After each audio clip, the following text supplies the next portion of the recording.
So what I want to do in a very short time is try to walk you through what has been about a decade worth of research that's been a partnership between myself and Forbes magazine. And it started in around 2008 when I had the realization that we really had outgrown the dialogue around innovation, that innovation as a term had become functionally useless.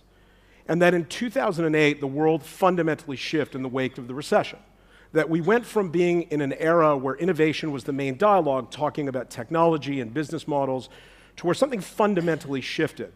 And I would argue that where we are today is in a moment in history that is quite unique, where we are literally rewriting this planet from the ground up, a complete resetting of the operating system in which we live. This is Uncle Izzy.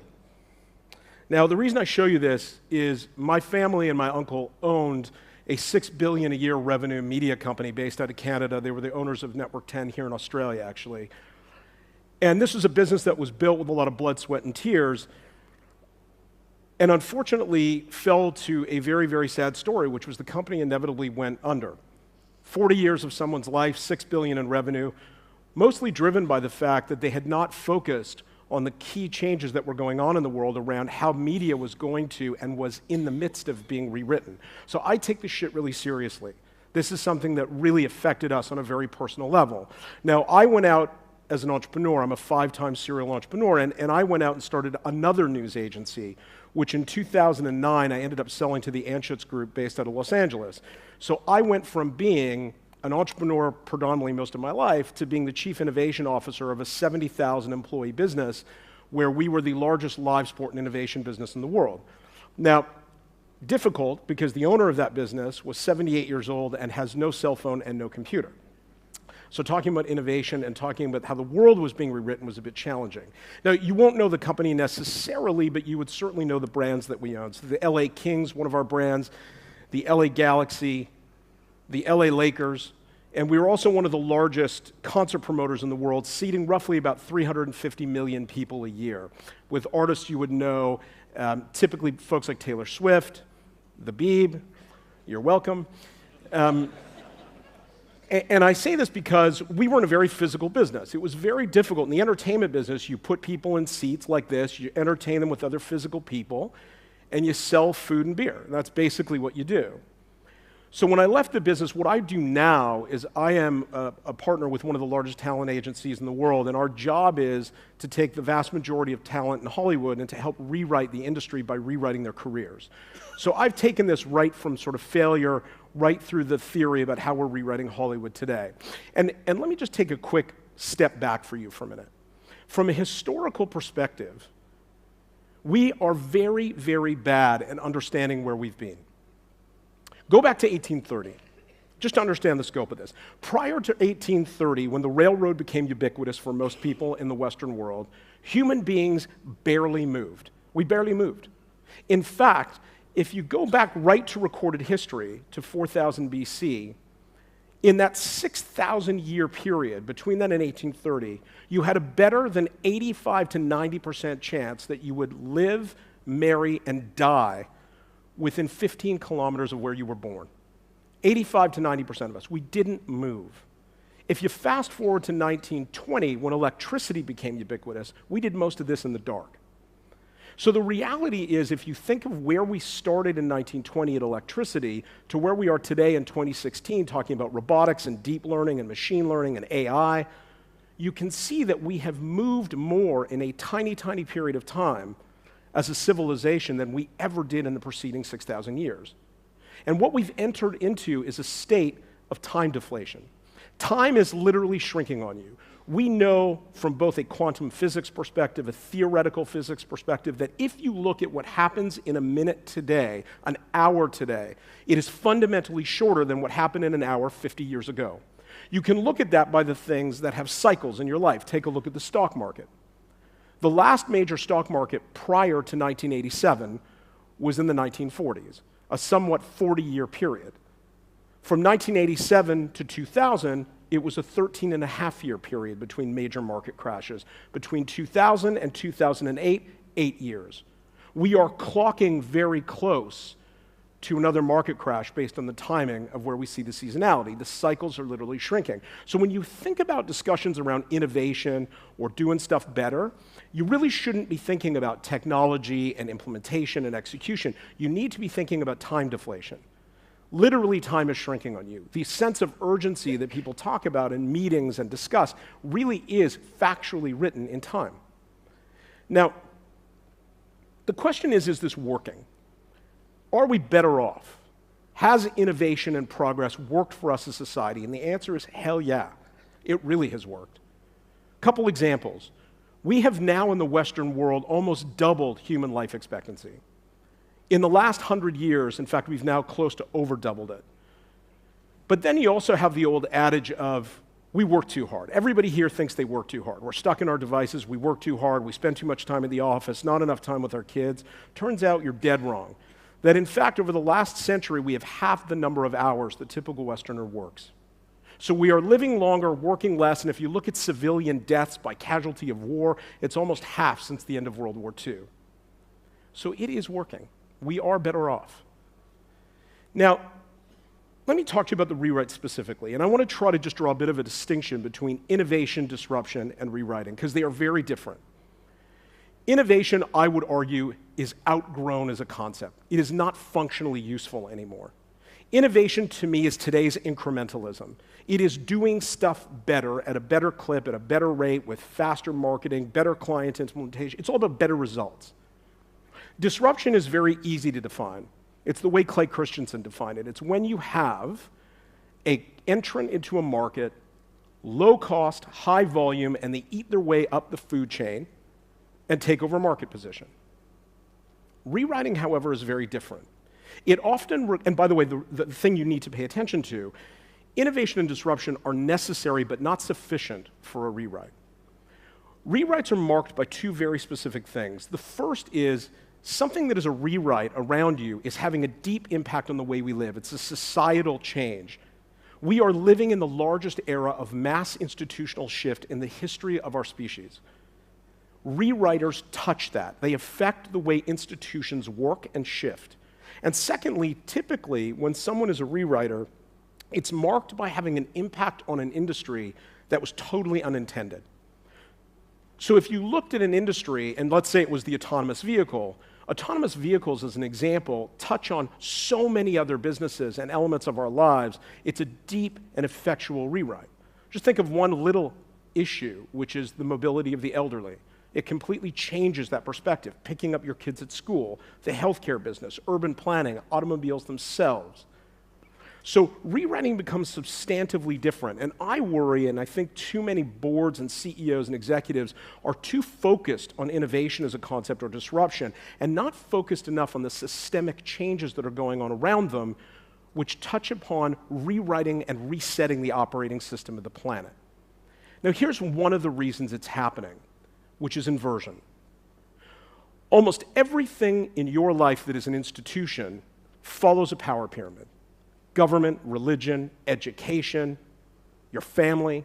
We functionally operated in this power pyramid where you had a prime minister, a CEO, a head of state, principal, pope. And what ended up happening was when the internet began to bottleneck and unchain human communication, we started to see this inversion of the power pyramid. Now, we are roughly about here, societally speaking, and we are living in this stage of seasickness, getting used to understanding what life looks like in a world where power pyramids are completely flipped. And that flip ineffectually covers so much other stuff in its wake that we end up being in this position where everything gets rewritten according to common sense on that flip of that pyramid. So you can see it happening in power structures all around you. You can see it in the last US election as a very, very key indicator.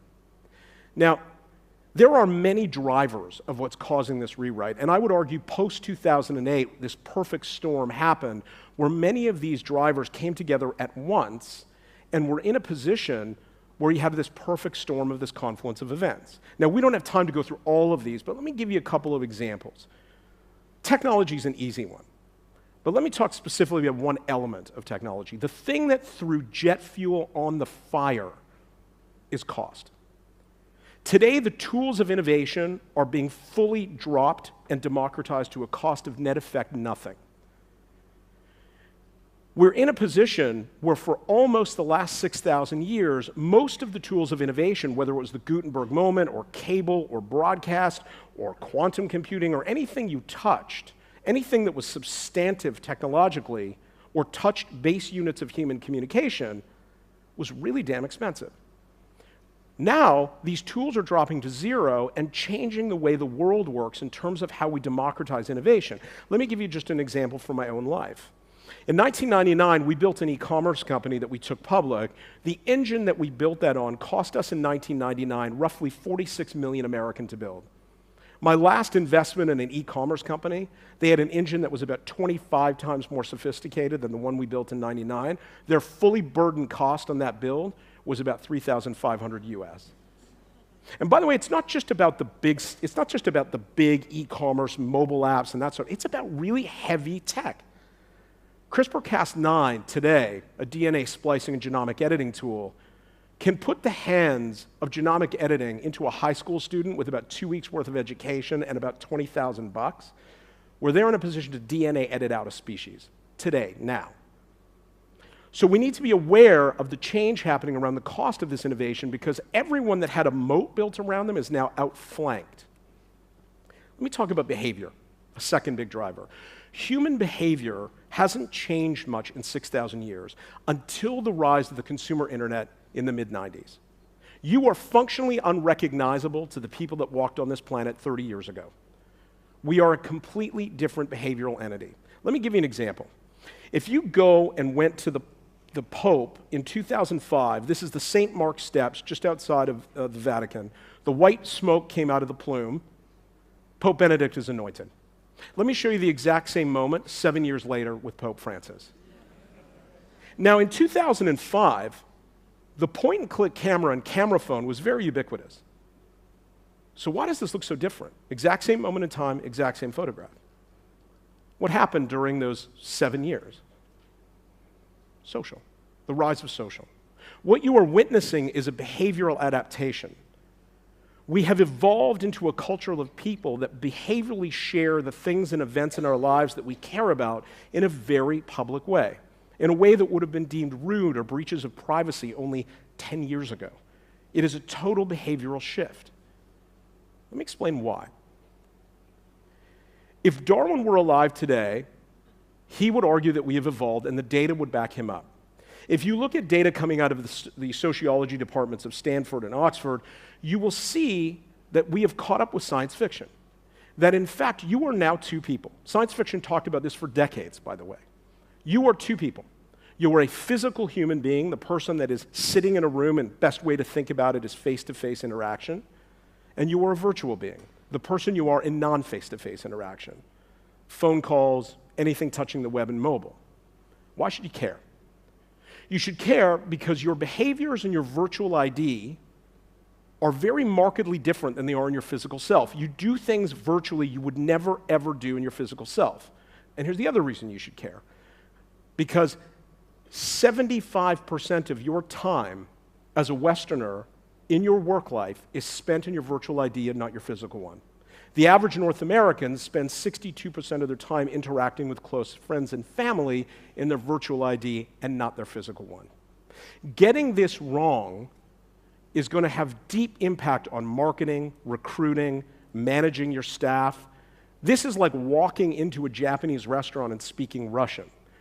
It has been the failure of marketers for almost 20 years. I would argue this is, by the way, probably one of the most important sociological findings in 3 centuries. You are functionally two people. Always remember the currency of the unit of the human being you're speaking to. And there are thousands of markers of these behavioral shifts. Again, we don't have time to go through all of them, but let me give you one example, which is trust. My dad is an 80-year-old dentist and a bit of a Luddite, and so when I would try to explain to him about this virtual ID, I would say, you know, Dad, turns out you would think that in your physical self you'd be more trusting. You can look someone in the eye, shake their hand, read their body language, see if they're sweating. Turns out we're wrong. Turns out that in your virtual self, you are typically 4 times more trusting than you are in your physical identity. And my dad could never understand this, and I finally figured out a way to explain to him. I said, Dad, you know, when I was a baby, would you take my baby pictures and post them in the lamppost in our neighborhood? He said, no, I wouldn't do that. It's crazy. It's illegal. It's not illegal. There are freaks in our neighborhood. He had a million reasons. I said, okay, I got it. So why then do you post hundreds of photographs of your granddaughter on Facebook and Flickr, which is a globally open, searchable, and very easily manipulated lamppost? And his face just went blank, although I saw him in his office deleting everything off of Facebook about 10 minutes later. But the answer is because he's more trusting. And we know he's more trusting in his virtual self. Talk about the last shift that I want to discuss, which is the capital market. Here's all you need to know about the rewrite that matters from a capital markets perspective. The blockade that investment banks put on public market capital access, big dollars that companies needed to compete, is now over. The embargo is lifted. In 2008, when they saw their brethren at Bear Stearns and Lehman go bankrupt, they lifted the walls. They would typically protect their Fortune 2000 clients, and they have now stopped it. In fact, lots of emails were leaked saying to their clients, we want to work with you, we can no longer protect you. And the best example of that, by the way, is Tesla. The electric car is not new technology. It is, in fact, older than the combustion engine. So how did Elon Musk, as smart as he may be, overcome a multi-decade, multi-billion-dollar campaign to keep this vehicle from ever seeing the light of day? And the answer is because Wall Street let him. You will see every industry, regardless of how mundane or physical, will have at least one market entrant with $1 billion in financing coming to take market share each and every year.